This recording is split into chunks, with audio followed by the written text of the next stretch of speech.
இது என்னென்னு பார்க்குறீங்களா? இது நம்ம சாப்பிட்ற பொருள் தான். பச்சை பயிறு.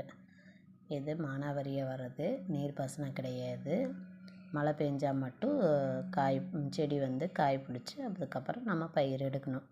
இதோ பச்சை காய் பிடிச்சிருக்குது பாருங்கள். இது முற்றின பிறகு இந்த மாதிரி காஞ்சிரும். பழுப்படைச்சி பழுத்து இது காஞ்சிரும். காஞ்ச பிறகு நம்ம பொறிச்சு தட்டி பயிர் எடுத்துக்கலாம். இதோ செடிக்கு எத்தனை விட்டுருக்குதுன்னு பார்க்கலாம். மழை கம்மியாக வந்தனால எவ்வளோ விட்டுருக்குது, கம்மியாக தான் விட்டுருக்குது. காயெல்லாம் பறிக்கலாம். காஞ்ச காயெல்லாம் பறித்து வீட்டுக்கு கொண்டு போகணும். இதோ செடிக்கு இவ்வளோ தான் இருக்குது. கம்மியாக தான் முடிச்சிருக்குது. வாங்க பறிச்சிட்டு போகலாம். இன்றைக்கி இவ்வளோ தான் பறிச்சிருக்குது. இன்னும் பறிக்கும் நிறைய. இந்த மாதிரி தான் இருக்கும்.